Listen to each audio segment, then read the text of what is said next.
parte de los donantes, pues también son las instituciones gubernamentales ahí en Estados Unidos. Por eso se hacen llamar las non-for-profit, ¿no?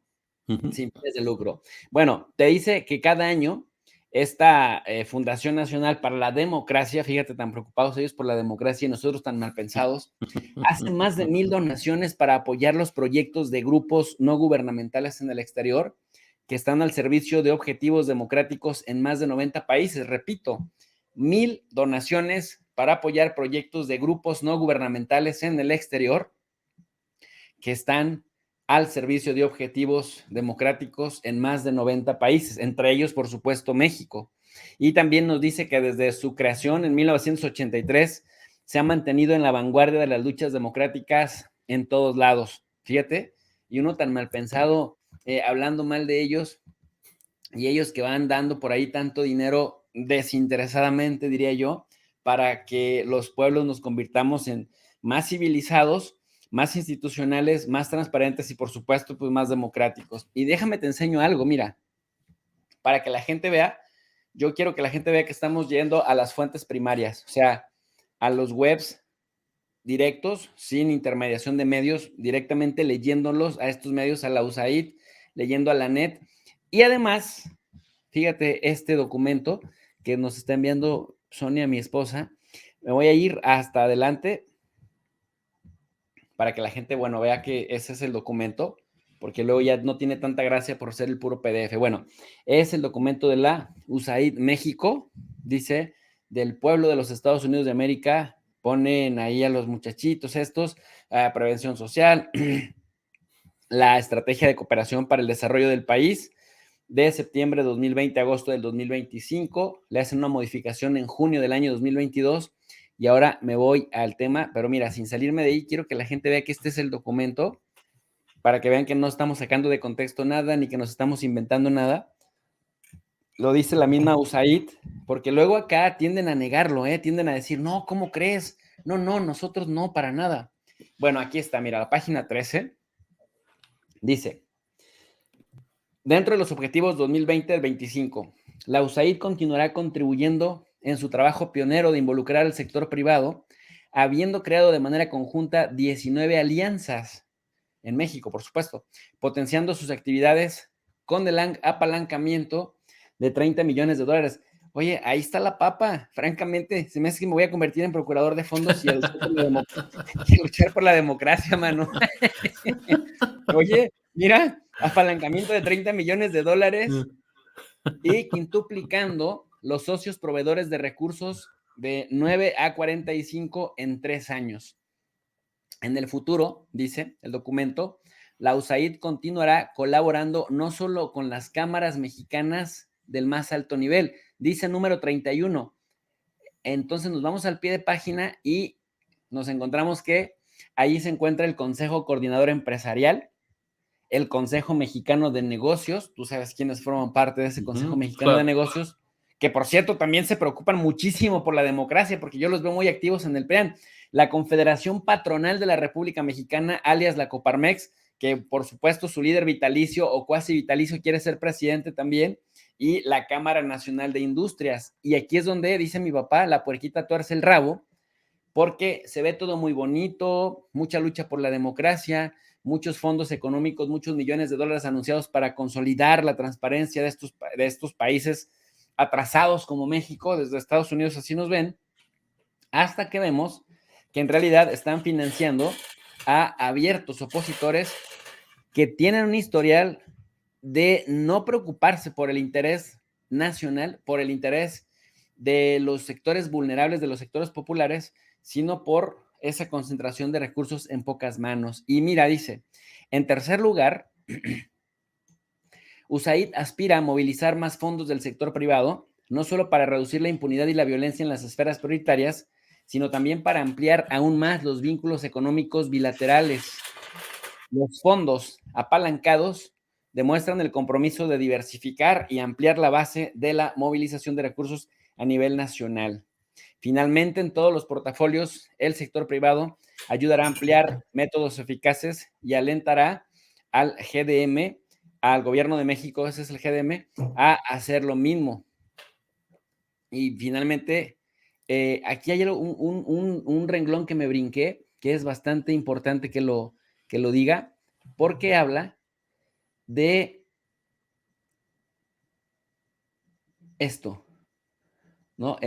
Esto, nomás lo leí hasta el número 31 y luego me brinqué, pero que dice, continuará colaborando no solo con las cámaras mexicanas del más alto nivel, ya vimos cuáles, sino también con la Cámara Norteamericana de Comercio en México, en una agenda compartida para mejorar la seguridad y la prosperidad. Este documento es USAID México, en donde dicen alegremente que pues por nuestro propio bien están estrechando alianzas con 19 organizaciones también privadas preocupadas por los menesteres de la democracia. ¿Cómo ves?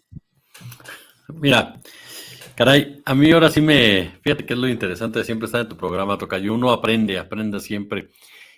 Gracias. De entrada, Estados Unidos siempre vendiéndonos su concepto de democracia, ¿no? O sea, Estados Unidos, para ellos la democracia es lo que ellos consideran que es democracia. Si gana un personaje que no les conviene, entonces ya no hay democracia.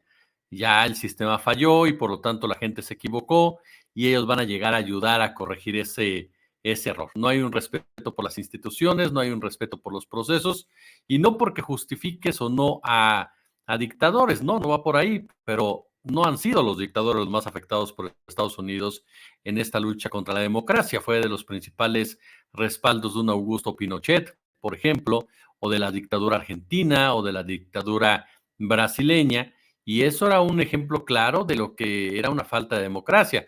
En el caso concreto de México, respaldó durante décadas al PRI, aun cuando en el discurso del PRI se decía antinorteamericano, la realidad es que Estados Unidos siempre fue un soporte importante para los presidentes del tricolor, emanados del tricolor, algo que se profundizó en la época ya neoliberal con Miguel de la Madrid Hurtado, Carlos Salinas, Ernesto Zedillo y posteriormente el caso de Enrique Peña Nieto. Entonces, Estados Unidos siempre ha querido vender esta narrativa de respeto a las libertades, de consolidación de las mismas, de apoyo a aquellos que luchan precisamente para que sea una realidad, siendo que él es uno de los principales violadores precisamente de los derechos humanos, uno de los principales criminales de guerra que ha existido en toda la historia, un protagonista en la generación de adicciones, en la generación de lavado de dinero, un personaje que despoja de sus recursos naturales a los países. Entonces,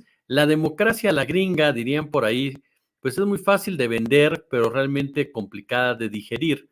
Y en este marco es en donde aparecen este tipo de grupos que mantienen ese discurso, mantienen ese concepto de decir nosotros somos los buenos, nosotros somos los que realmente sabemos lo que a ti te conviene y por lo tanto te vamos a enseñar a ser libre, te vamos a enseñar a que tomes decisiones por tu propio pie, a que decidas conforme a los criterios, principios y estructuras que nosotros te decimos que son las correctas. Sin duda alguna, una estrategia que Estados Unidos lo evidencia tal y como es, una nación intervencionista de pie a pa, que se ha empoderado a través de las últimas décadas, por supuesto, esto gracias a ese tipo de estrategias. No ha sido porque apoya el desarrollo de ninguna nación. Hay que ver todos los pueblos que ha liberado Estados Unidos en Medio Oriente, Tocayo, cómo se encuentran, cómo terminan, totalmente atrasados, pero eso sí, ya privatizados en muchos aspectos sus recursos naturales y explotados en los Estados Unidos. El ejemplo más claro, Afganistán. El ejemplo más claro es Afganistán en ese marco. Y la relación con México me llama la atención porque, bueno, me llama la atención en el sentido de que lo digan tan cínicamente, ¿no? Porque cuando uno ve al Consejo Mexicano de Negocios, pues hablamos de los hombres más ricos de este país, los cuales jamás han sido fanáticos de la democracia.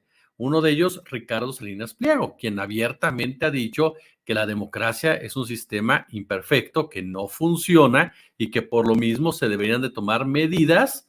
¿Para qué? Para erradicarla como forma de elegir gobernantes. ¿Por qué? Porque lo que él dice es simple. Si un CEO de una empresa está funcionando adecuadamente, pues ¿para qué lo quitas?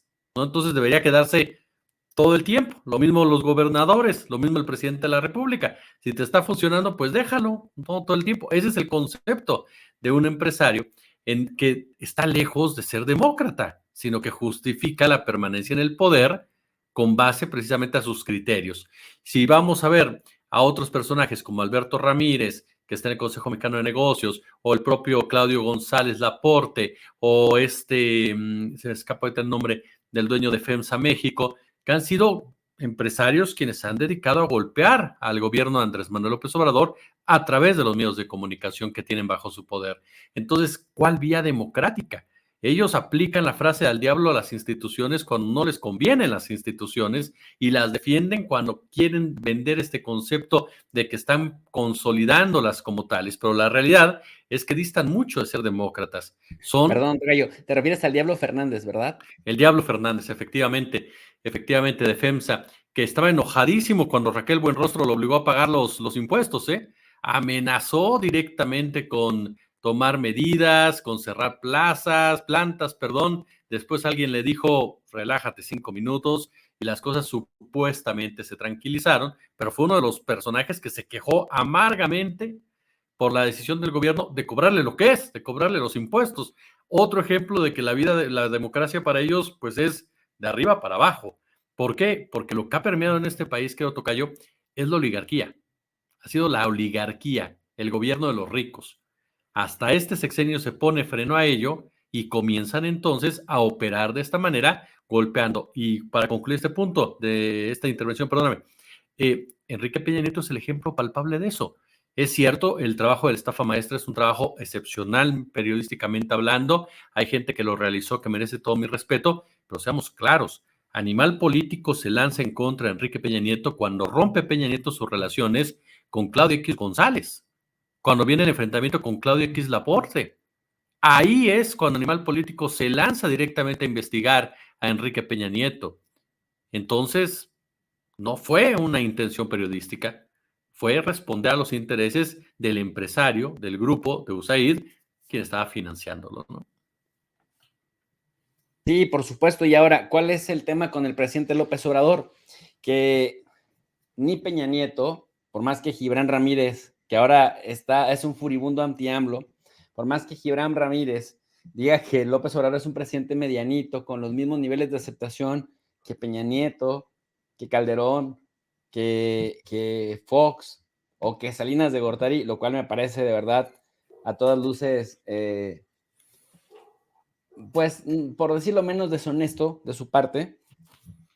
Parte de la rabieta que han hecho los medios de comunicación es que López Obrador no se dejó secuestrar mediáticamente, porque a Peña Nieto lo tenían secuestrado mediáticamente y por eso tenía que desembolsar fuertísimas cantidades de dinero. Y yo me pregunto, Tocayo, más bien ahora me respondo, entiendo. La pregunta que yo me sé históricamente es, ¿cómo estas televisoras y de estos periódicos con contenidos tan aburridos, tan intrascendentes, tan poco útiles y de tan pocas audiencias, tienen tanto presupuesto para mantenerse ahí? Y la respuesta está en la misma pregunta, pues justamente porque tenían un ingreso seguro del gobierno, o sea, el gobierno era el principal cliente de muchos de estos consorcios y por lo tanto, pues no les importa jugarse el pellejo, salir al mercado a quererse comer el mercado y a generar contenidos interesantes que a la gente le gusten, que la gente los busque porque les son útiles. Y ahora que llega López Obrador y les reduce a una séptima parte o a una octava parte lo que tenían anteriormente, pues por supuesto que iban a berrear y sobre todo porque pues no se dejó este presidente por el gran nivel de aceptación que tenía, no se dejó cooptar, sabiendo pues que la prensa generalmente en nuestro país y en América Latina lo vemos también, pues es traicionera, ¿no? Y más cuando recibe financiamiento del exterior, porque tú sabes que pues finalmente el que paga manda y el que paga marca la línea editorial. Y eso es lo que más me preocupa, que USAID o que la National Endowment for Democracy desde Washington les digan, oigan, apoyamos la democracia, ¿eh? A sus procuradores de fondos les estamos dando, imagínate, $1,000,000 por año, es poco, lo sé, pero es $1,000,000 por año. Desde el 2018 hasta la fecha, por ejemplo, Mexicanos contra la Democracia y la Corrupción, o al revés, van recibiendo $1,000,000 o poquito más por año.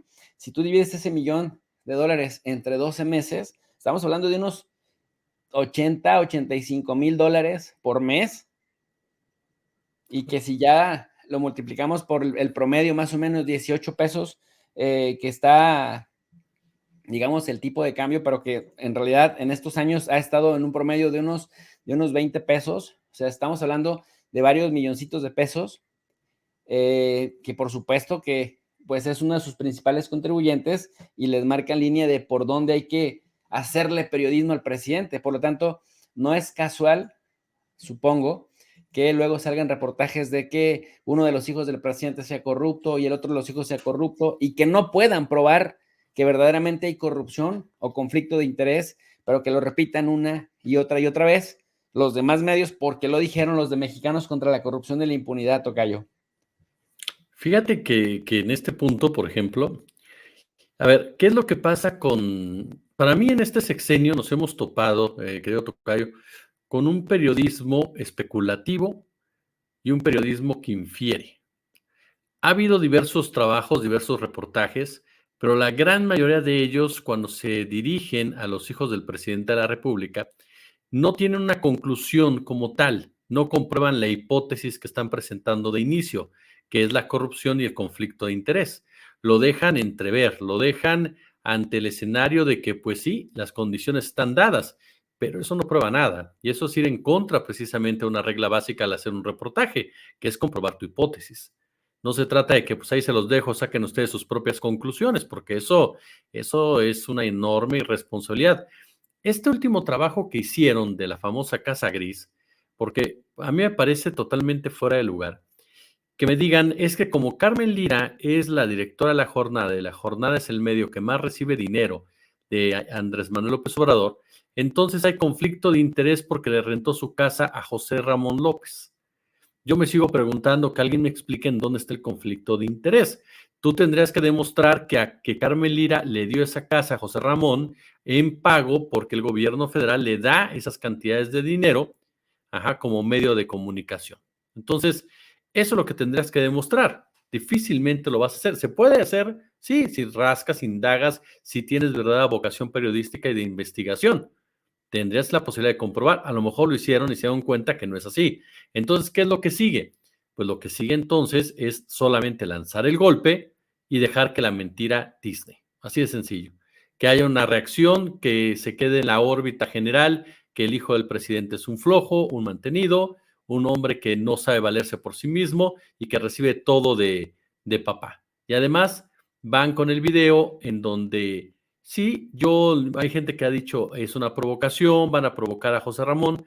No sé tampoco si van con esa intención, pero lo que sí es un hecho es que manejaron todo para que se diera a conocer después de que Loret presente este reportaje. ¿Por qué razón? Porque el video donde van a la casa de José Ramón es del mes de marzo. Es decir, ya tenían ese video desde hace tiempo y no lo hicieron saber.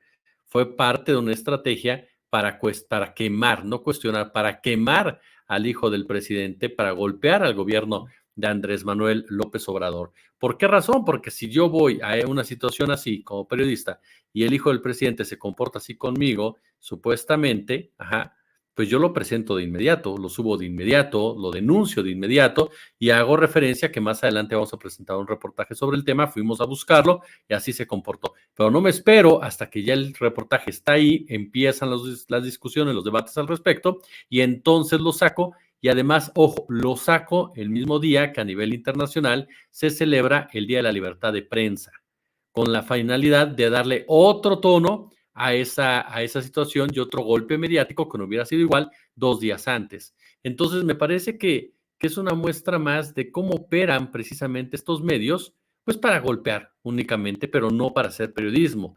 Es muy diferente hacer periodismo. Tú puedes cuestionar en el periodismo a quien sea y tienes que buscar la verdad. Es el principio básico, la búsqueda de la verdad, pero no lo hacen con una intención que vayamos para allá. Lo hacen con una intención totalmente politiquera, con una intención de denostar, de debilitar, de incluso me atrevería de sacar de sus casillas al presidente de la República, porque todos sabemos que si el presidente tiene un punto vulnerable, es su familia.